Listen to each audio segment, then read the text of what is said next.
Turkistonda paranji tashlash jarayoni qanday bo'lgan? 8-mart tarixi aynan xotin-qizlarning ovoz berish huquqini qo'lga kiritgan sana sifatida tarix sahifalarida muhrlangan. 1909-yilda Klara Setkin tomonidan bu sana xalqaro miqyosda ayollarga ovoz berish huquqi kuni sifatida belgilangan. Aynan shu sana Yevropada fevral oyining oxirgi shanbasi, Rossiyada esa fevral oyining oxirgi yakshanbasi bo'lishi taklif qilingan edi. Va Gregorian taqvimiga ko'ra bu 8-mart sanasiga to'g'ri kelgan. 1917-yilda Rossiya imperatori Nikolay II tomonidan ayollarga ham ovoz berish huquqi berilgan sana sifatida tarixga kiritilgan. Xo'sh, bu jarayon Turkistonda, ya'ni Markaziy Osiyoda qanday kechgan edi? 1924-yildan 1929-yilgacha hujum kampaniyasi doirasida paranjini majburan tashlash jarayonlari boshlab yuborilgan.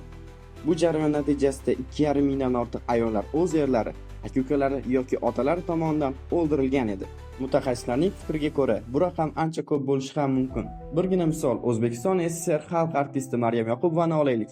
1909-yilda Buxoroda tavallud topgan va asl ismi Oyxon bo'lgan Maryam Yoqubova 9 yoshida Buxoro amiri arkida, ya'ni amirning onasi Eshon-oyimga xizmatkor sifatida saroyga kirgan edi. Aynan shu yildan boshlab 9 yoshdan 12 yoshgacha Buxoro amirining arkida Eshon-oyim xizmatida raqqosa bo'lib xizmat qilgan. Oyxon bir vaqtning o'zida Buxoro jajjichiligiga ham xizmat qilgan. U bu yillar orasida Fayzulla Xo'jayevga Oyim Posho Kanizagi tomonidan xatlar tashgan va Tumorchi laqabi bilan mashhur bo'lgan edi. 15 yoshga kelgan Oyxon akasi Rafiq bilan birgalikda Fayzulla Xo'jayev bilan uchrashganda, paranji ostidagi Oyxonni tanimagan Fayzulla Xo'jayev ham quvonadi, ham hayratlanadi. Negaki paranji ostidagi Oyxon aynan uning josusi, Tumorchi ekanligini bilib hayratlanadi va xursand bo'ladi. Oyxonning Moskvada o'qish istagini eshitib, juda ham hayron qoladi. Chunki o'sha yillarda Moskvada paranjida yurish mumkin emas edi. Toki Moskvaga bir haftalik poyezd yo'li davomida yetib borgunicha Rafiq o'z singlisiga hech narsa demaydi.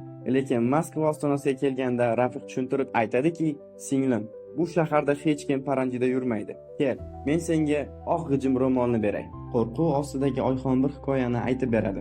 Bozorda otasi bilan yurib ketayotgan Oyxon jarchining jarangdor ovozidan sergaklanadi va otning dumiga qop ichida bog'langan narsaga hayrat bilan qaraydi. Otasidan nima bo'layotganligi haqida qiziqib so'ragan qiz nima ekanligini tushunmaydi. Otasi esa quyidagicha javob beradi: "Bu ayol matoni yaxshilab ko'rish uchun paranjisini ochgani uchun jazolandi." Undan so'ng Oyxon: "Agar men paranjimni ochsam, gunohkor bo'laman va o'qishim ham mumkin emas", deb o'ylaydi. Lekin bir tarafdan Oyxon juda ham o'qishni xohlardi. Shuning uchun ham oq g'ijim ro'molni o'rab tushgan Oyxon birdaniga Moskvaga ko'z tashlamaydi. U asta-sekin baland binolarga, keng va toza ko'chalarga ko'z tashlaydi. Ko'zini sekin ochib qaraganda, "Voy, bu shahar buncha chuqur ekan", deb hayratlanadi.